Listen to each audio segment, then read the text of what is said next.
5 o'clock on a Wednesday, and it's time for Craig and Ryland's Magic Review Show. I'm Craig. I'm Ryland. Welcome back to another review show right here on Magic TV. Absolutely. We've just come back from the Magic Circle. You just stormed it on the Gala show, buddy. You did amazing. Everybody loved you. Very proud. Very, very proud. Very, very proud. We'll talk about that in another video. But we're back. We're back with a whole bunch more tricks and loads of stuff that we're going to be talking about. In fact, we're going to get straight onto it. We're going to get straight onto it with a review of a trick that is truly terrible. Okay, so first up we have Stephanus Alexander, and he has a trick come out called Aria, A-R-I-A. And what is Aria? Well, it is a card revelation. You get an envelope, you get a gimmicked card, and you get a 15-minute tutorial. No live performances, literally just a tutorial explaining how the trick works, how the gimmick works, and what it is that it does. Now, I have some serious thoughts on this. He has some serious thoughts on this. But before we go anywhere else, we're going to do a performance of this. So let's have a look at a performance of Aria. Okay, Ryan, I've got a pack of cards here, and I'm going to show you the world's greatest card trick. Okay. I have a prediction. I've written something randomly on the back of a playing card, and I've put that inside here. Okay. I've written in permanent marker so that there's no way that I can change my mind. Okay. And we're going to have 3 cards picked. Okay? Yeah. So, here's how we're going to do it. I'm going to riffle down the deck. Just say stop. Stop. Cool. That's card number 1. We'll do it again. Stop. That would be card number 2. There we go. And finally, stop. That would be card number 3. 3 cards picked. We'll look at them. It doesn't matter whether I've seen them because I've already made my prediction. We've got the King of Spades. We've got the 4 of Spades. And we've got the 4 of Hearts. Now, if I told you that this prediction matched all 3 cards, would that be good? Yeah. Well, let me show you right now, because on this perfectly normally looking playing card with nothing dodgy on it at all, you can see on this perfectly normal looking playing card, I wrote King of Spades, which matches that card. That's quite good, right? But the thing is, you've got the 4 of Spades. Well, if I take this this card and do that... What was that flappy thing? Nothing happened. That was the magic happening right there, Ryland. And now it's turned into 4 of Spades, and the card looks completely normal, nothing weird at all. And now if we just do this on the here, you can see, look, now it turns into the 4 of Hearts. Look at that. And look, it looks completely normal. Nothing to see here, nothing to see at all. And it's the 9 of diamonds. It's the 9 diamonds on the other side, but I can only show you for a split second because it's you know, don't want the magic to be exposed. But there you go. That's the greatest card trick of all time. What did you think of it? I don't like it. Don't you? What do you know? You're a kid. So there you go. That's Aria. What do you think of that, Ryan? I don't like it. This is just terrible. And there's a few different reasons why this is terrible. So let's break it down. First of all, before we even get into the stupidity behind the trick, let's just talk about the gimmick. You and I were talking the other day, weren't we? And we said we were sick to death of flap cards. Now, there are intelligent uses of flap cards. A lot of the stuff you've seen Steve-O Watson does. Oh, yeah. He has some like great... the flap card, that. The one that we did, Scar, recently, where... the big playing card too. Yeah, and the one you did on Instagram recently with the animal chocolate bar thing. Yeah, and also... as I said, the big playing card with the hole. Yeah, the big playing card with the hole, yeah. And that was his version of Lloyd's Acme hole. There's lots of different flap cards that are really, really clever. But it seems these days that flap cards have become the modern day equivalent of the Elmsley Count. I remember back in the day when I was first getting into Magic, there were so many packet tricks that came out, and every single one of them just had variations of the Elmsley Count. This seems to be the same sort of thing. Everybody's idea of creativity these days is just to create a different flap card. Now, the problem with this is this looks like an absolute bag of crap. It really does. This doesn't look... This wouldn't fool a blind monkey.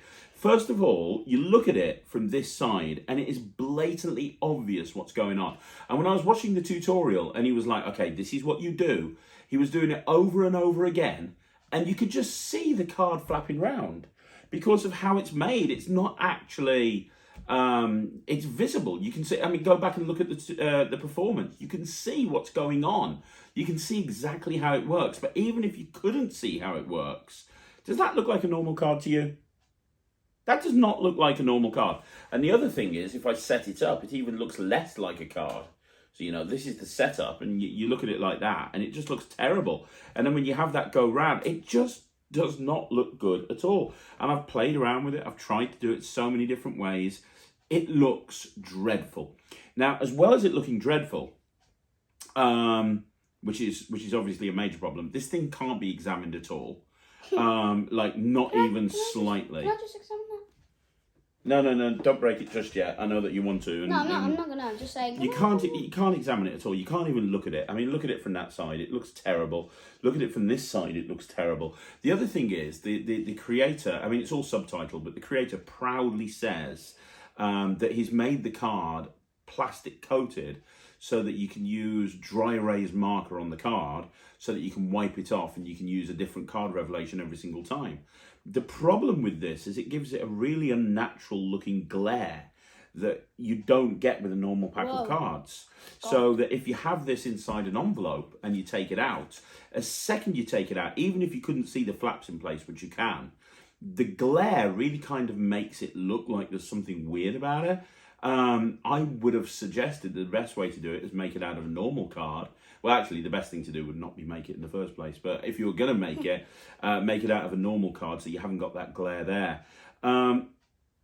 But beyond all of that, the major problem here is it's just not that impressive. And what I mean by that is you know, I mean, what do you actually have here when you think about it? You have something written on the back of a card changing into something else. And you can have this side change and this side change. So you can do 3 card revelations, or you can do symbols, or you know, anything like that, or a number, whatever it is that you want to write down this side of the card or this side of the card. The problem is there's no justification as to why you're writing on the back of a playing card. Why, if you're making a prediction, like if you're in the middle of a trick and you're writing on the back of a card to make a prediction, you can kind of play it off by saying, oh, I want to write something down. I've got nothing here. I'll write on the back of this card. And that's an okay justification. But if you're bringing out a prediction like they're saying, and you've got this little prediction, what's the point of bringing it out on a playing card? And I thought, well, maybe you could actually have the playing card as one of the revelations. And then I realised you can't, because if you actually have the card set and you turn it round, it looks obvious. You can get, like, it looks so weird. And then I thought, well, how about when you do the change, you then turn it round? I'm like, no, because it looks like a bag of crap, so you can't do that either. So you've got no reason to actually have this on a playing card, which is the other problem. Because I don't understand why you have this on a playing card. If you're going to make a prediction, you write it on a piece of paper or something like that. And then you've got the fact that this exact same trick, you, with your limited knowledge of close-up magic, and what I mean by limited is I know you're very good, but you're only 9, you've got a lot to learn. You don't know every principle. No, I don't. I bet you could come up with about 10 different ways of doing this without actually using a gimmick.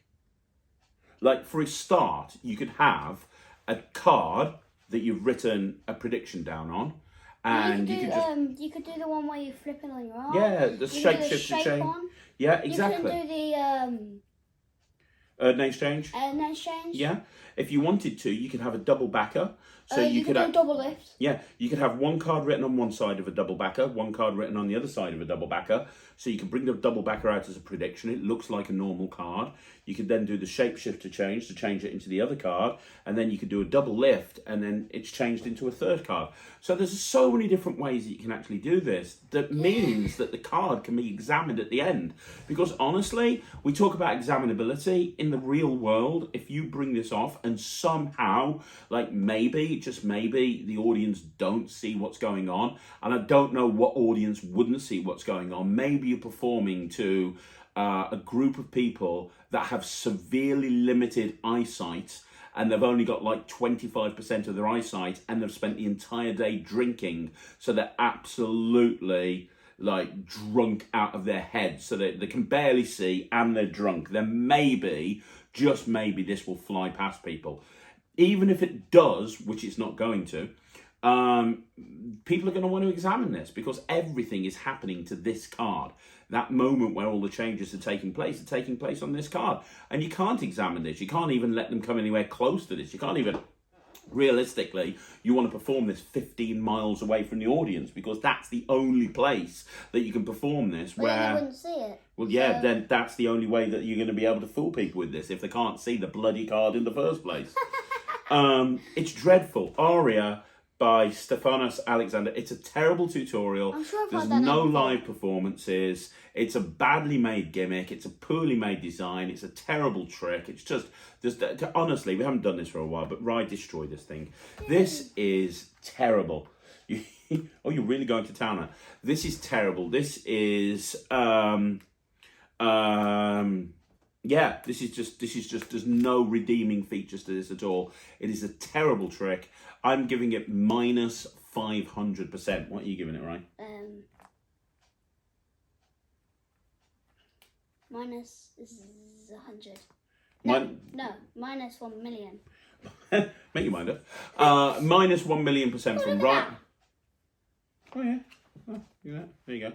Minus 1,000,000% from Ryland, minus 500% from me. This is dreadful. Please, if you're a magic creator, please put some more effort into it than this. This is just total, complete and utter poop. Okay, so next up we have Ideal Meal by David Jonathan. An Ideal Meal, David Jonathan, I'll tell you right now, is one of my favourite magic creators.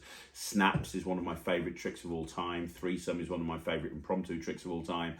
I think David Jonathan just has this ability to streamline effects and make them more practical and take all of the moves out of them, whilst at the same time just really kind of creating hard-hitting routines. And this is a perfect example. What we have here is a very small package, but there is a lot of magic inside here. This is kind of a really interesting mentalism Really item. annoyed me because I can't crack it yet. Yeah, well, let's But do it never will. Do you want to do a performance of it first Yeah. of all? Okay, so we're going to get Ryland to perform it, and then we'll talk about what he means by we can't crack it. So let's have a look at a performance first of all. Okay, so I'm going to do the trick on Mum. Are you? Yes. She's not seen this, has she? No. Okay, so here I have my prediction. We'll put it over there. Okay, we'll move the prediction away. Bye-bye prediction. Now here I have 16 cards from the Ideal Meal Company. Yeah. Okay, so you know this thing better than me, to be honest. Okay, so these are the 4 best restaurants in the world. They really are. Yes. So the 4 restaurants we have Giovanni's. Giovanni's. We have Giovanni's, which is an Italian restaurant. We have the Surf House. That's like a fish restaurant. Yes, seafood restaurant. We have Blackstone steak. We have a steakhouse and Chopsticks, obviously. Chinese cuisine, Chinese restaurant, yeah. Chinese restaurant, yeah. Okay, so the idea is we've got 4 cards. You pick one from each one. But you can't have like the same restaurant. So if you want the pale ale, we should point out there's four drinks. Yeah, there is 4 drinks, 4 starters, 4 mains, and 4 desserts. And you've got to create the perfect meal, Yeah, Sarah. and you can't have like Giovanni's. If you want the pale ale, then you can't have the mozzarella sticks. mozzarella sticks. So in other words, you're going to get 1 card from each restaurant. Yeah. So we're going to end up with 4 cards out of a total of 16, but you make all the choices, Sarah. Okay. Okay. So we'll start with the drinks. So we have 4 drinks. Which one do you want? The pale ale, the margarita, the Merlot, Merlot. and tea. I'll go for Merlot. Why not? Merlot. Okay. So now Blackstone's out the way. But at any point you want to... Anyone you can actually change, so you can switch. Because if you want something else from Blackstone, you can take that away and get a different drink if you want. Okay. Okay, but we got Merlot. Yeah, so we've got Merlot at the moment. So put it there. Okay, now we've got, can't read these. Clam chowder. No, clam chowder. Clam chowder. Caesar salad. Caesar salad. Mozzarella sticks and pan-fried dumplings. I'll go for the dumplings. The dumplings, so the Chinese restaurant is out the way. So now we've got 1 from Blackstone's, we've got 1 from Chopsticks. Okay, so we have New York strip steak, the beef lasagna, the seasoned chicken, Sesame chicken. and lobster tails. I'll go for the steak. That goes nicely with red wine. If you want the steak, you can, but that's But in you've Blackstone, gotta so you have change- to have a you've gotta different change- drink. I'll have the lasagna then, because that also will be fine with red wine. Red Okay, meat. so you want the lasagna. Okay, and finally your dessert. So there's only one thing you can have left, and yeah, unless you want to change, you're gonna have to go for the key lime pie. But she doesn't like key lime pie. I know she doesn't. The other options are chocolate cake, Which you can change the wine for. tiramisu. Nope. No, she hates coffee. And the fortune cookies, which she won't like. If you want the chocolate cake, that's fine, but you're going to have to change the wine. Well, let's keep the wine and keep the pie, and you can just have my slice of pie. Okay, I like your thinking here. I love key lime pie. Same. I love lime. So do you And want I to? like pie. So Do you want to change anything, Mummy? Do you want to change No. anything? I'm good. You're fine. Yeah. Now, what I didn't tell you is that these, on the back, obviously, nothing's free, and you have to pay for your food. So the only Right. thing that's free is obviously you get the free fortune cookies. You get fortune cookies for free, but as you can see, they've all got different prices. Nothing is free except the fortune cookies, which is. And they've all got usually different free. prices. They've all got different Okay. prices. So, the cost that you came up to, you had £11, £8.19, so 19 plus 17, so that's 29, 26, and add £6.42. Okay. No, So that meal would be £42. yeah. And think about it. If you'd chosen any one of these, it would have been a completely Yeah, so different 11, outcome. 8, 19. Yeah, 42. Is that Yeah, it's 42, Ryland. 19? Just check it. 19, I'm allowed yeah. to check. 20. Yes, that's 19. You got 19. It's 42. 42. You got £42. This prediction has been here the whole time. If you've been keeping your eye on this. This prediction is just a normal piece of paper. Just a normal piece of paper. There is nothing else hidden on this piece of paper. You can check. It's just a normal piece of paper. Just a normal piece of paper. It said, your total bill will be £42. No way. Yeah, he knew exactly how much you'd spend. Okay. Very clever. I am. Yes, you are.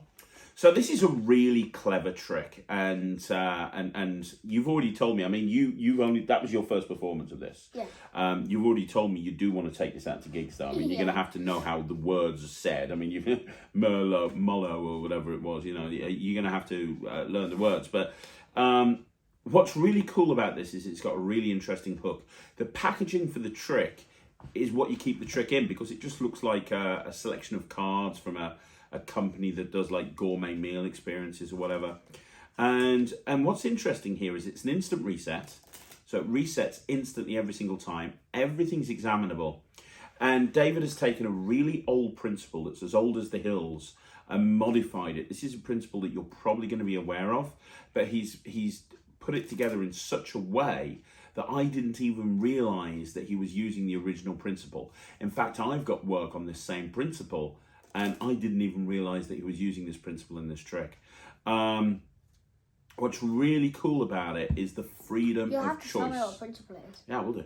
It's the freedom of choice. You feel like you're getting a completely free choice of anything, because they can change things back and forth as much as they want to. And it's got an interesting hook as well. Hey, we're going to create an ideal meal. You're going to have a starter, a main, a dessert, and a drink. 4 different restaurants. You're going to pick one from each restaurant. You can go back and forth and change as much as you want to. And ultimately, at the end, we're going to create the ideal meal for you, the perfect meal. And then you go into it. And I haven't performed this yet, but I'm going to. But I think that In about 20 years, once it's all wet, and then I'll give you the cards. Oh, right. Okay, you're nicking the wine. Yeah, I think there'll be a... When the cards are in 20 years, I'll finally give you the cards. Thank you. And there's a fun, I think it'll be a lot of fun. I think you'll get a lot of people involved in it. And I think there'll be a lot of, oh no, don't have that, have that, don't have that, have that. I think it's a trick that you'll get a lot of audience interaction with in a close-up gig. Great hook line, very easy to do, instant reset, no table required. The original principle this was based on would require a lot of table space, but this doesn't. You can literally just, take the cards, hold them in the hand, you can give them the card, give 4 people the card, you don't need any table space at all. It's instantly reset and examinable. The only negative is, and it's not a negative, but it's something that you guys should be aware of, is that it's the same outcome every single time. The way you do it, you're always going to end up with 42. Now, the way Ryland did it, he wrote a prediction with 42 on it. The way that David suggests you do it is that you have 42 pounds in our case inside here, and so the prediction is... Yeah, when he was doing it on me, I got where is it? I think it might have been that one. Yeah, well, he's looking. He suggests having £42 in here, so that at the end you can show that you've had money in there the whole time, and you take it out and it totals £42.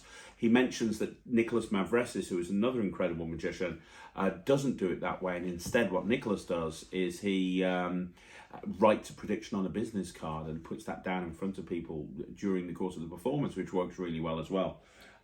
Different people do it different ways. Yeah, so when he was practicing on me, I chose for the starter, I got the Caesar salad, and when I saw the price, I was like, oh my god. Yeah, right. And Ryland's getting really frustrated with this, and the reason he's getting really frustrated is because he can't crack it. He's tried this over and over again, and it always comes to 42.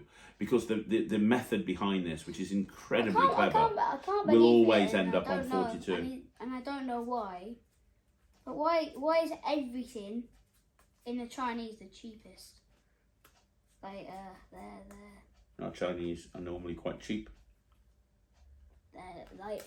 Like you got like £6, £5, £7, 19, 17, 18, 14, 13, 10, 9, 11, 15. And all you've got here is you've got like you got 4, you got 12, you got 3, you got 8. Like Okay. what the hell?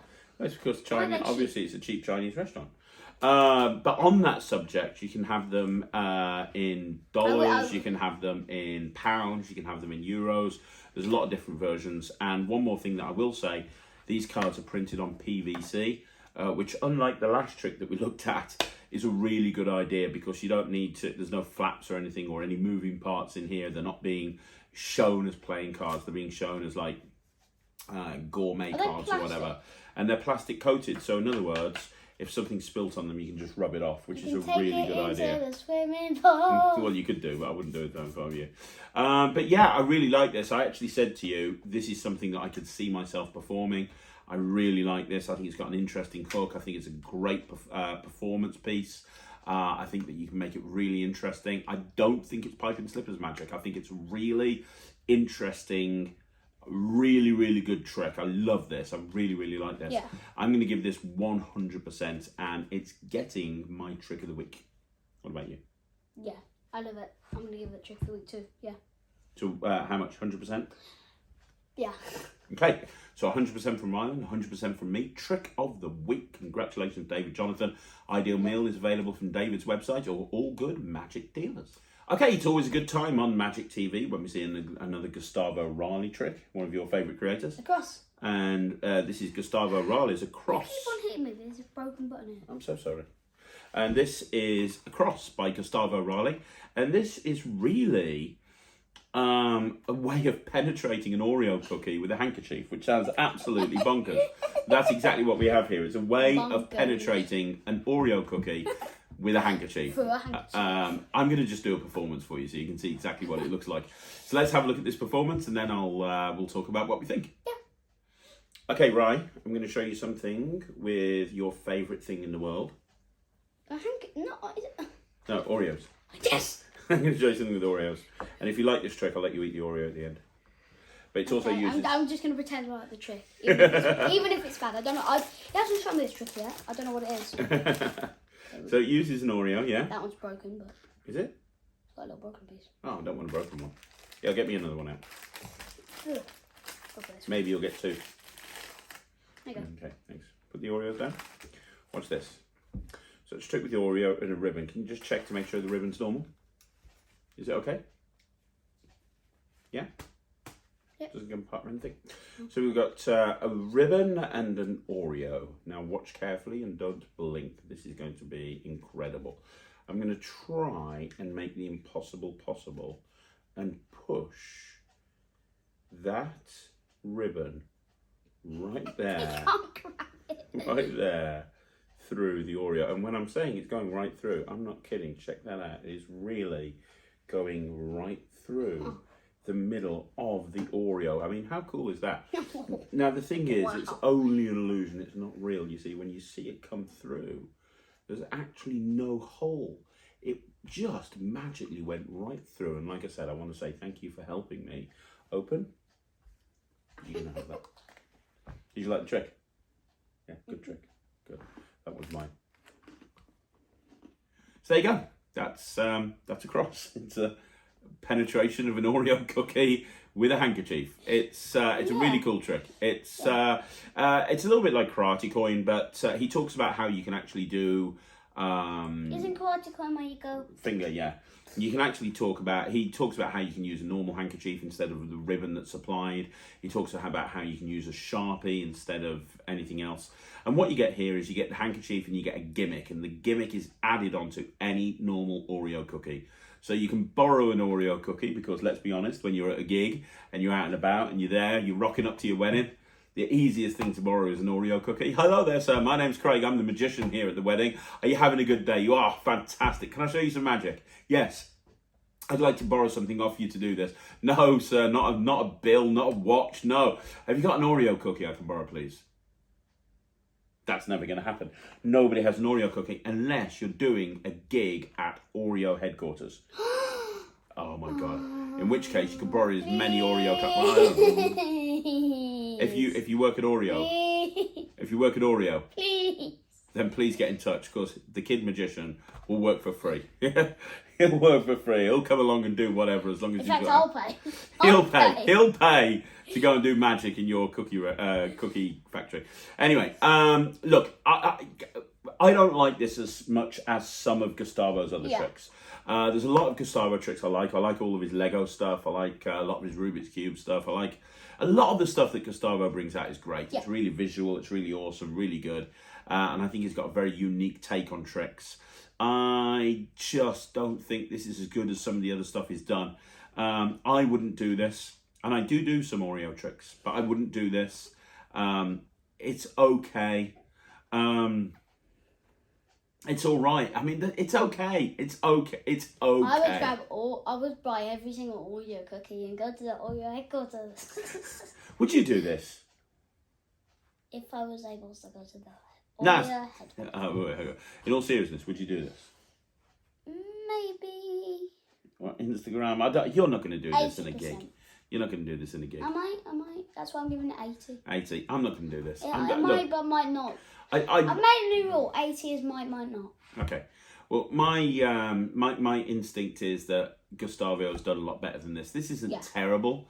This isn't the worst trick in the world, but it's definitely not the best trick in the world. Yeah. I'm going to give it 70%. If you have a burning desire to push a ribbon or a silk handkerchief or a pen through an Oreo cookie, then this is the best way that you could possibly do it. Me, personally, I don't see when I'm going to perform this, and to be honest, there's better ways of doing a penetration than using an Oreo cookie and a ribbon. So it's okay. Hopefully in the future, the Oreo cookies that they make have like slots in. They could have. Like in the future, Oreo, you go to the factory and make, you say, I'll pay you £100 million if you put slots in your Oreo cookies. Could happen. I'm going to give this 70%. It's okay. It's well made. I mean, it's well made and it works.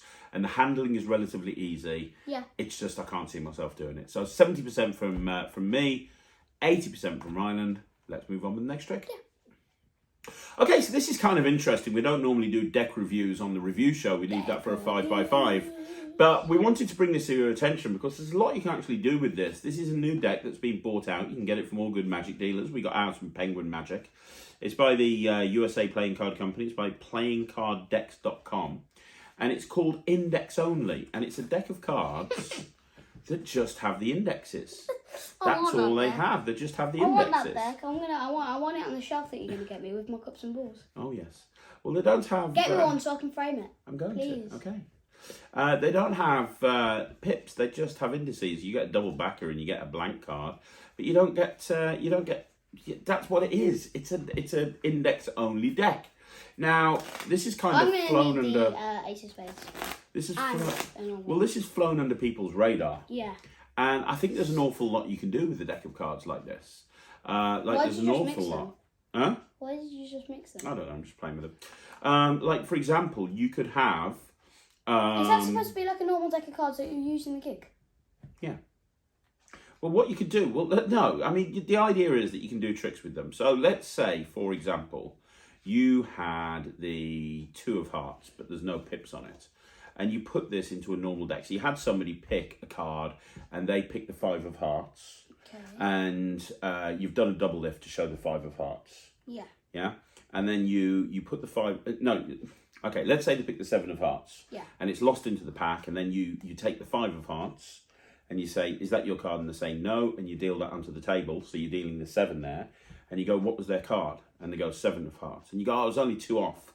And you take the 2 of hearts, and you just literally, apparently pull the 2 heart pips off and throw them onto that card, and then they've got the 7. Like, you could take individual cards out. You know those things that you had... I don't know where they are now.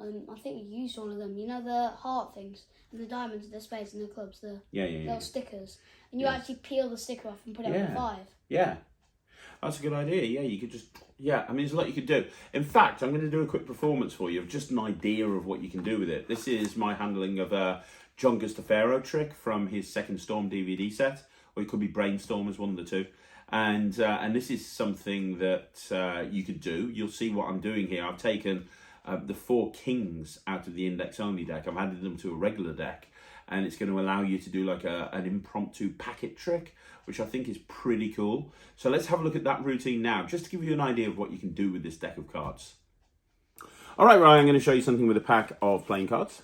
Okay? Yeah. More specifically, I'm going to show you something with 4 kings. Okay. So we're going to use the King of Clubs. We're going to use the King of Hearts, your favourite card. King of Diamonds. And the other one's at the start. Is it? King of Spades. Perfect. So, 4 kings. And this is going to be the strangest thing you've ever seen. I'm actually going to show you a trick, and it's a good trick. But whenever I do this trick, it has a weird effect on the cards. Which sounds weird. Let me show you. So we've got the King of Spades, and have a look at what each one of the court cards look like. You've got the King indices in each corner, and then as well as the indices, you've actually got the sort of the actual picture of the king in the middle, right? We're going to use the 4 kings for this, okay? Yeah. Now let me show you the trick first of all, and I'll even tell you how this trick works. The idea is that I'm going to try and make these kings turn face down one at a time. Would that be good? Yeah. Ta-da! Thank you. No, but by magic. By magic, what? By magic. So if I take the kings and twist, it's the twisting that makes it work. You see, when you twist, you actually get one of those kings to turn face down. And I'll do it again. Give a little twist, and when you do, the second king turns face down. That's 2 face up, 2 face down. Let's do it again. Give it a little twist. When you do, the third king turns face down. The last one here, the King of Clubs, that's the hardest one. But it goes face up in between the face down kings. Give it a little twist, and that one turns face down as well, and that's all 4 kings turn face down. Now, I'll tell you how it works. Okay. They're special cards. You see, although they're kings, when I do this, I can actually change them so that they've got backs on both sides. This one's got a back on both sides, this one's got a back on both sides, this one's got a back on both sides, this one's got a back on both sides, so you can make them look like they're turning face down and they're not. Okay. But that's just an illusion. I can make them turn back into kings, but when I do, there's a problem. Because you see, it takes a lot of energy out of the kings. So when I turn them back to normal, what happens is the actual picture bit of the kings vanishes, and you're just left with the indices, and then all you're left with are four kings that have actually not got their middle bits, which is a huge problem, because what am I supposed to do with these kings in this deck? What am I supposed to do? Am I supposed to, like, you'll think I'm using a special deck of cards if I go, look, I've got 4 kings. You're going to go, hang on a minute, mate. No, you don't, because there's no kingy bits. There's no, it wouldn't look very good. So I can fix this. Watch the kings, yeah?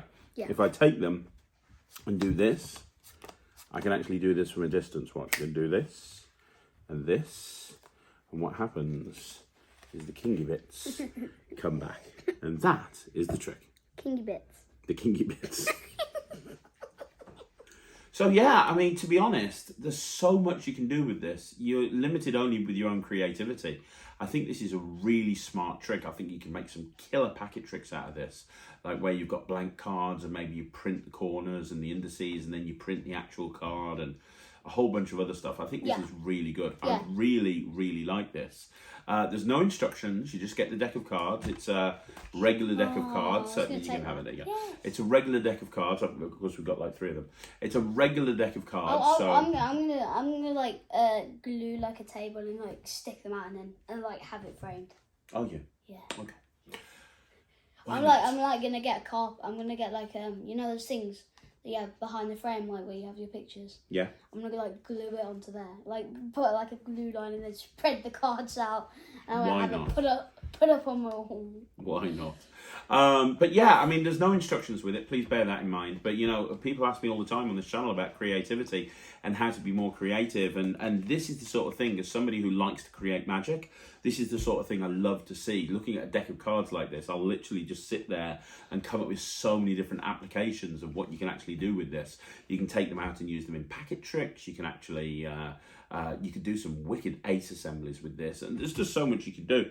So I'm going to give it like 90%. I mean, you don't get instructions with it, but if you've got an idea and you want the cards, they're there. You've got them. You can do with them what you want. I just think that it's a really fun deck. So there you go. It's called the Index Only deck. 90% from me. What about you? Right? How many percentage? Ryland? Right. Percentage? 99. 99% from Ryland. 90% from me. Let's hope he wakes up for the final review. So finally, we have Portrait Wow by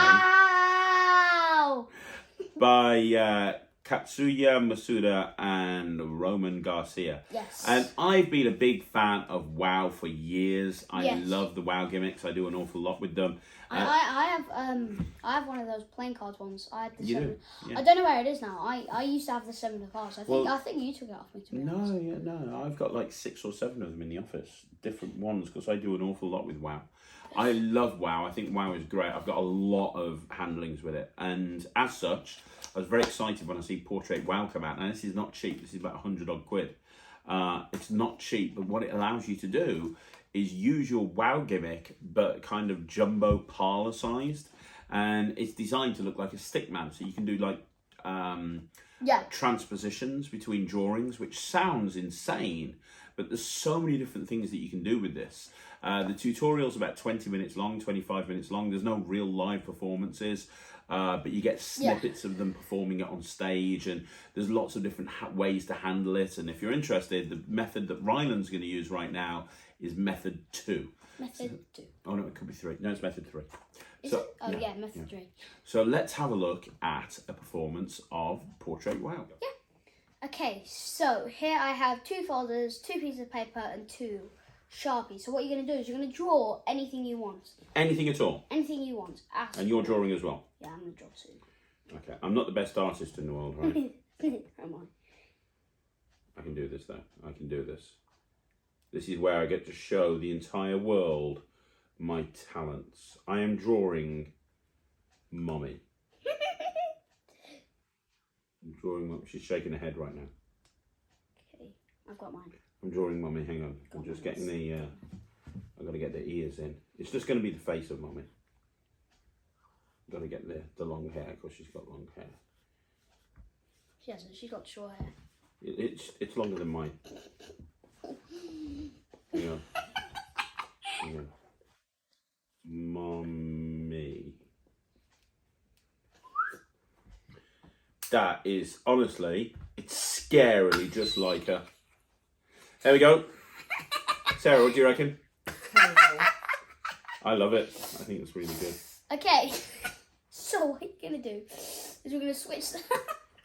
We're going to switch them, and you're going to put your, my piece of paper. Yeah, the little stick man dude that you drew. Okay, yeah, got it. I think it's like that. Hang on, I'm not even there yet. How fast are you? I practiced this trick more than you did. I know what I'm doing, you're blagging So this. we've got Scary Mummy and we've got Stick Man. Now what I just want you to do is I want you to hold it tightly in your hand. What do you mean scary mummy? That's a great picture of mummy. Okay, so stick man. Yeah, like that. Got it, yeah. Okay, now what I'm going to do is I'm going to make them change places. You can No see way. Mummy. I see mummy. See Mummy, yeah. watch. Look. No way. Don't look yet because I'm actually going to make the Stick Man vanish back into Mummy. I don't believe you. Okay, Stick Man, I want you to vanish when I say. Okay? Yeah. So on the count of 3. 1, 2, 3. It's back. The scary thing.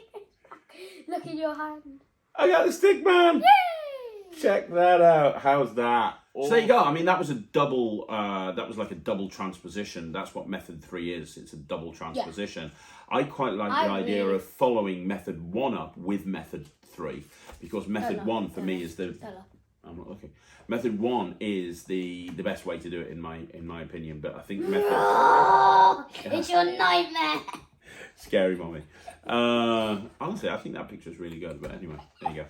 I'm gonna. I really like this. Yeah. If you're looking for something that plays big, this is something that will play really big.